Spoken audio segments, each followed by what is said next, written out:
City has always had a rich English language cultural scene. Yet, English-speaking personalities often fly under the radar. This short documentary series will put them into the spotlight by presenting different angles of this vibrant and close-knit community.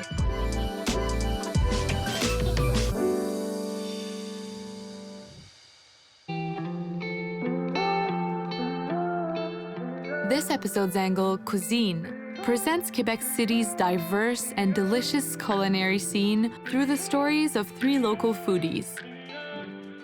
Culinary journalist Alison Van Rassel, Tim Maroney, chef-owner of Alentour Restaurant, and Philip Hammond, chef-owner of Phil's Fish and Chips.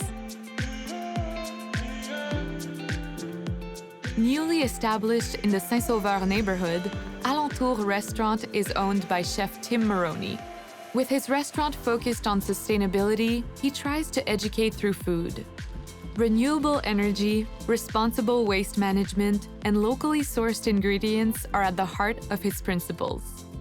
I was born in New York. It's been a long time that I've lived in Quebec. I moved here in 2010. So now I'm 30, so I'm approaching the age where I'm gonna be having lived here longer than I would have lived in the United States. UK native Philip Hammond has been working in the restaurant business since he was a teenager. Now a Quebec City resident, it was only natural for him to open a restaurant that served the traditional English dish, fish and chips. His restaurant, Phil's Fish and Chips, has become a must-stop for both locals and homesick English travelers. Well, I'm from a small town just outside of London, about 40 miles north, called Hitchin. I was born and raised there and moved here when I was 22. Alison Van Rassel is a renowned food journalist and food enthusiast. She is passionate about the city's culinary culture and has extensive knowledge of Canadian cuisine. She calls Quebec City her home. I am from Mattawa in Ontario, which is a super small community in northern Ontario. And my parents moved here, I was 6 months old. So I consider myself Québécois. I consider myself from Quebec City, almost. I don't think there's much of Mattawa still left in me, although it's a Francophone community. So French is a big part of my world, as is English here in Quebec.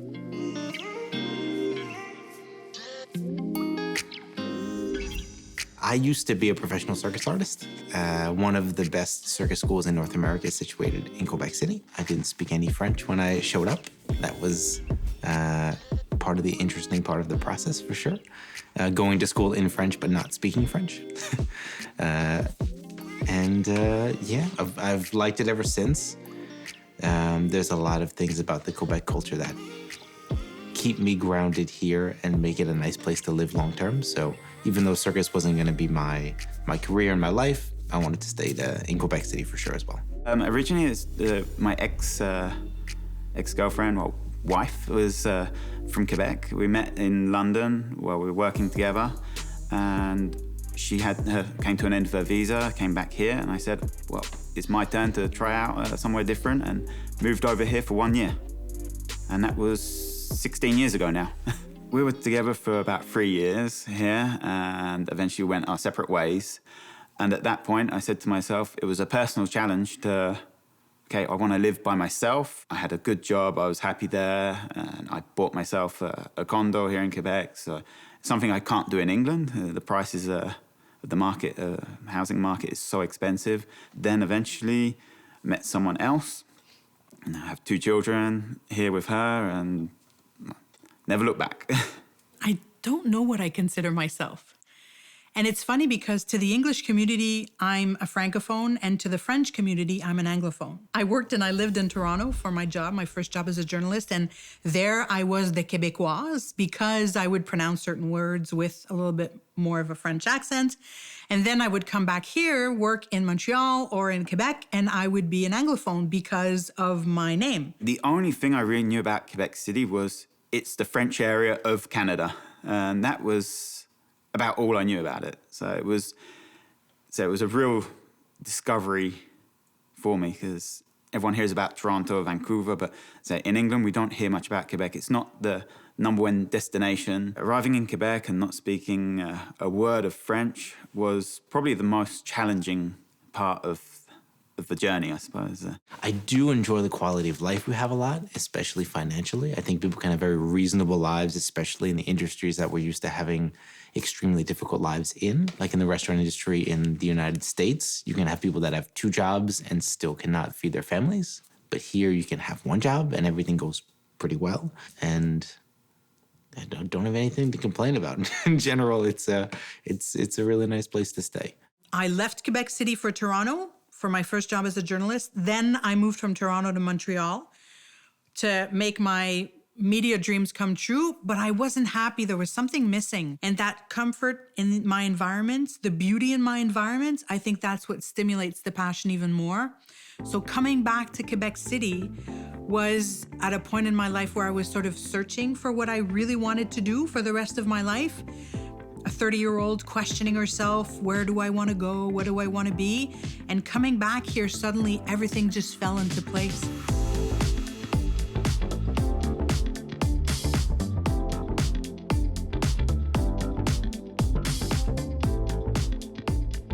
My grandparents on my mother's side, they were farmers. They had a farm down in the lower St. Lawrence, and they raised turkey. They had a fish pond in the back. They had cattle. They had, I think, the most luxurious garden in all of Saint-Elzéar de Témiscouata. So it was, again, super small community.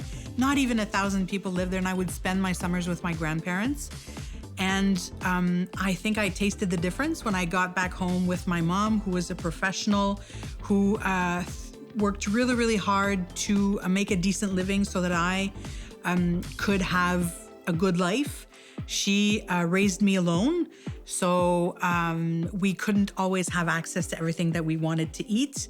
But when we were at my grandparents', it would be like the perfect buffet, fresh ingredients from the garden, from the farm on the table. I mean, it was my paradise. And I think that always stuck with me, that desire to have good food on my plate, because I had those really, really big differences in my life.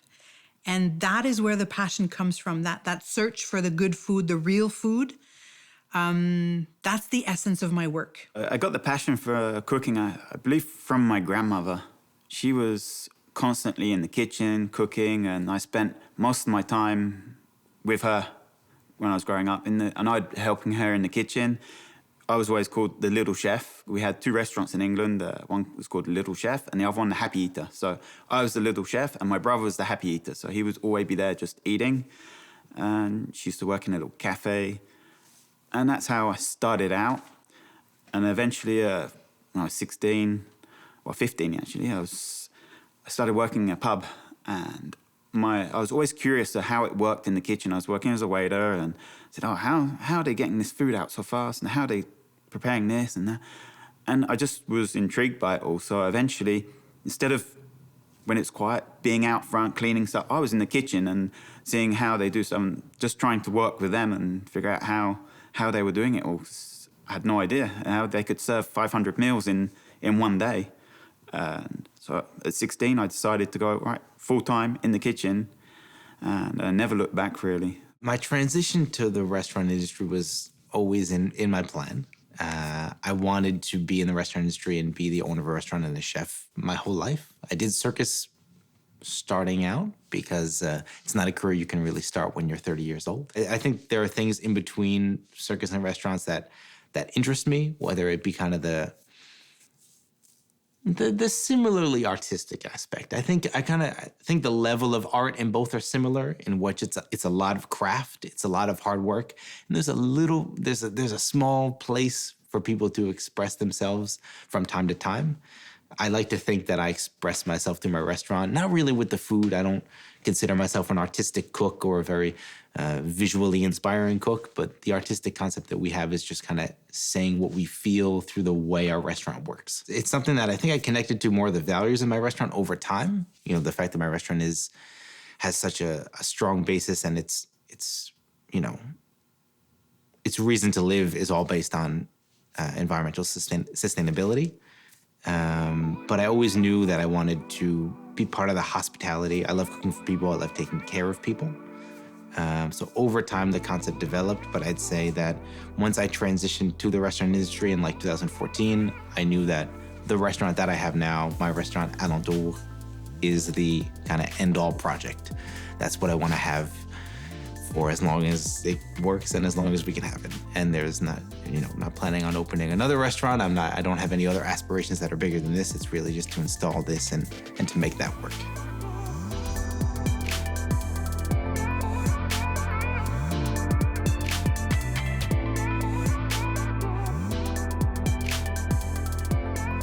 I think my voice and the way that I talk about food is humbly unique. I'm not trying to have an intellectual conversation about food. I'm trying to have a fun and pleasure conversation about food because that's the way I see it. We eat 3 times a day. If you don't have fun eating, there's going to be a problem somewhere in the long run. I think I'm just trying to be as me as I can be. I think that's it. Like, there's no games. If you want real food, I'm not going to put on a fake way of giving you that information. I'm just going to be me. I think I'm giving my audience what I would want to get. And I have a lot of trouble finding that. So I think that's what I'm doing. I'm just being honest, first of all, to myself, because I couldn't live with the fact that I'd be telling lies. And I think I want to give my audience what I'm looking for, which is credible content that's fun. That's fun and that's actually positive. Right now, I think we're at a point where we want to talk about food and we want to learn about who we are because we don't have a pinpoint of what our food identity is. We're so multicultural, we're so diverse, and we're so opposite of all the different food cultures out there that I think that's what defines us, right? So that's what I'm trying to figure out. The food landscape here in Quebec City has changed dramatically. So many more small restaurants, chef-owned and operated restaurants, small institutions, like nano institutions. Take, for example, restaurants like Le Légende par la Tanière, Batuto, Arvi. Those are all restaurants that were recognized by En Route, Air Canada's En Route magazine as being some of the best restaurants in Canada. Obviously, that's going to bring a lot of attention to the city. So what's happening is that these young chefs are training in the kitchens of these restaurants and are motivated by the attention that their peers are getting from outside media, rest of Canada, and therefore saying, hey, you know what? I think I'm going to put my creativity to the test and I'm going to start my own thing and I'm going to go big. I'm going to do it my way. Going big means doing it my way and my environment, my signature. That is unique. And here in Quebec City, that's what's happening right now. We're seeing a hubbub of chefs that are coming from, I want to say, from all over the planet because they are working in the kitchens in order to understand how the consumers are eating to better prepare for their own projects. And when these projects pop up, holy snap. Now we're starting to eat really, really good food in Quebec City. And that's what's interesting. You can travel to Copenhagen, eat 22 menus at Noma. You'll come back to Quebec City, you'll say, holy crap, I think I ate better at La Tanière than I did at Noma. But then again, we don't have the international recognition. We don't have Michelin stars. We don't have Goemio. Goemio came, had a lot of trouble, left. That's what's happening with Quebec City right now. It is the world's best kept secret. And I'm saying that humbly. Well, of course, it's my home. But it is undeniably the world's best kept food secret.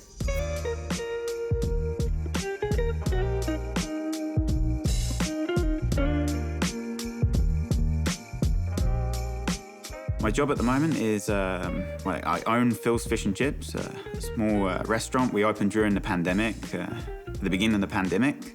Before that, I was working in a hotel for a large catering company. And when the pandemic started, obviously we lost all our contracts.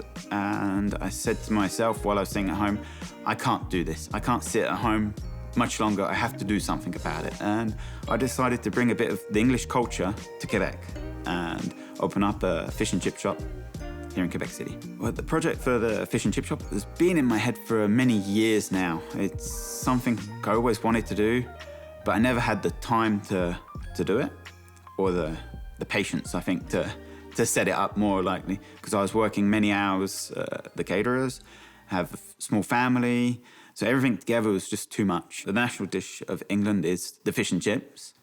There is some other ones, like the English breakfast, and Indian food is actually high up on the list of one of our national dishes too. But yeah, fish and chips is the most recognised, and there's a certain way we do it, and things to serve it with, like the malt vinegar is something which you have to serve it with. No coleslaw, never with coleslaw, which is a demand we have a lot, but I insist on trying to be as authentic as we can. Lots of places have it on their menus, but they don't do it the way we do it in England. And I wanted to share that here with the people of Quebec, and also to help the English here in Quebec too, to feel a bit of home.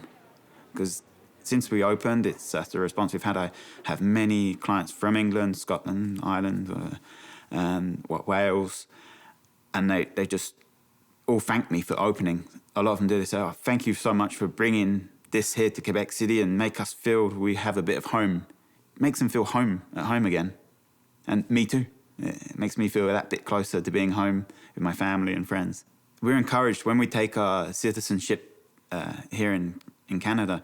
I remember sitting at the ceremony, and they actually asked us, "We want you to bring your culture to Canada and share it with us. We want you to share your experiences, your culture." And that's what I'm doing now, and that's one of the main reasons, because I want people to be able to understand some of our cultures, and that's one of our biggest things is fish and chips. It's sounds very simple, but food is a big part of everybody's life, and it's something we can all communicate on, no matter what language we speak. We can speak through our food, and that's what I'm trying to do with the fish and chips, and give people the experience of what it's like to be in England.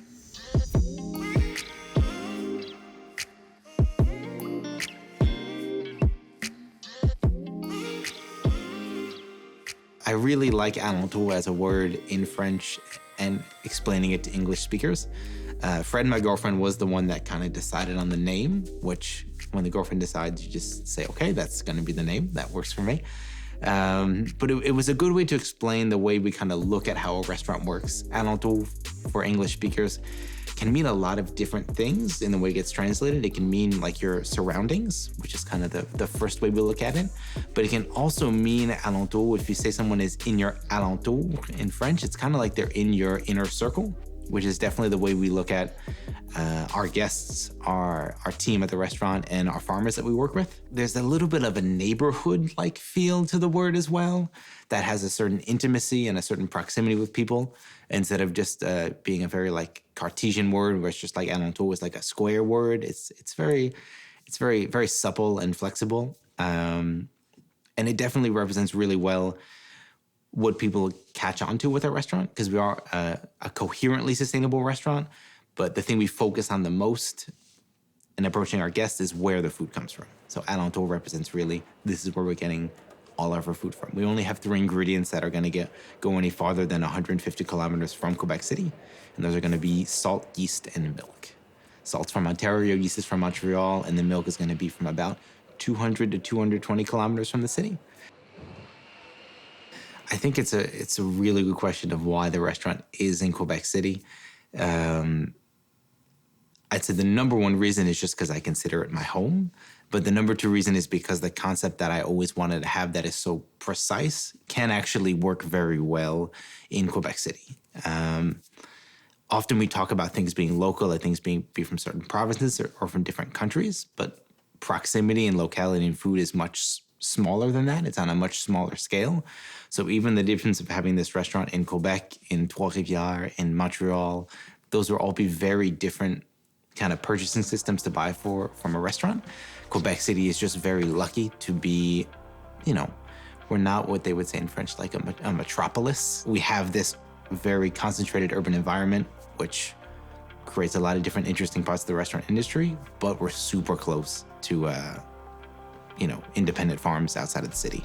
Like, I grew up in the suburbs of New York, just maybe about say in Canada, I'd say maybe 30 kilometers-ish, 30, 40 kilometers-ish from the city, but it's still basically just asphalt and residential area. But 30, 40 kilometers from Quebec City, there's already, real farms, like farms, independent farms, and where you can really get your food from. And it makes it a very interesting place to source locally, being in Quebec City specifically. Being an American, I think that the inspiration from the recipe comes from a lot of just, childhood and things you've eaten and restaurants you've eaten in and things you've enjoyed. I think the way we treat food often goes a little bit outside of the box for what people might be used to, especially for Quebec City. But the base ideas are just things that people are often very comfortable with. We don't reveal our menu in advance. It's something that's a surprise when people come to the restaurant. Sometimes people are surprised to see how finally normal things feel like. Because it's not necessarily things that are super decorative or complicated to do. It's just, we just don't know what's going to be in the pasta yet, so we don't say it in advance. But people come to the restaurant, it's bread, it's pasta, it's salads, it's, nice dessert. We had donuts for dessert on the menu this week. It's things that people are familiar with. Just kind of comes from what we have available. I'd say the inspiration is often directly based on what our inventory is. Right now, it's really just going through everything that we have on site, just looking, okay, I can tell you right now, I have a little bit of corn left, I have some tomatoes left, I have ginger, I have turmeric, all these things that are on site, frozen or preserved in certain ways that I can continue to use. And then what's the best way, what's the most fun way to eat that? I think on a personal level, I felt a lot of privilege and opportunity in my life. And I think that to give future generations anything other than the best we can possibly do, I wouldn't be very proud of myself. I have everything I need. I live in a wonderful city. I have a wonderful girlfriend who helps out enormously at the restaurant. I don't need anything else for my life to be perfect. And I think it's important for people in those situations to kind of focus on what they can do to make, their environments and especially the future environment as best as they could.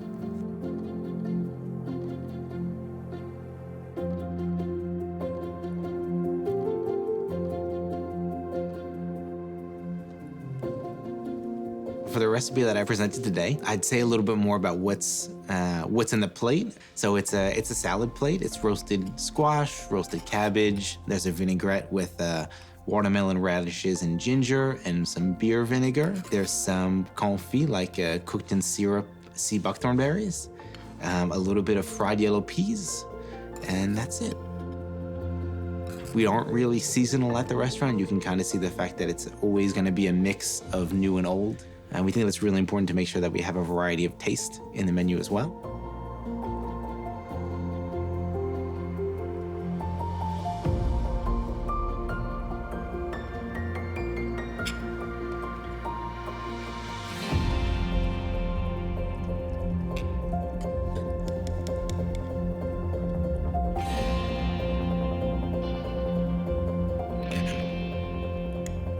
The vinegar aspect of it, it's an IPA vinegar. It's a beer-based vinegar. The beer vinegar was just a keg that we thought was getting a little bit stale, so we just emptied the keg. We adjust the alcohol percentage with a little bit of local vodka.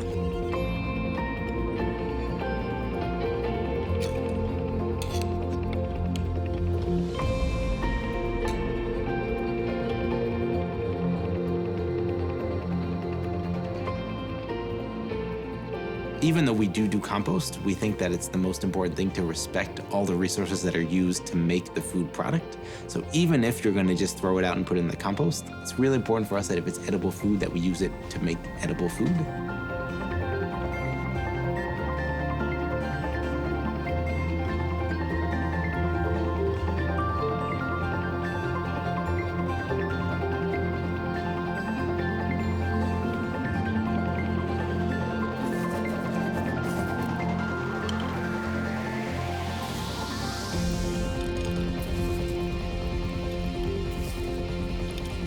We change our menu every week at the restaurant, and it's super important for us to do that so frequently so we don't become just a storage site of byproducts of food.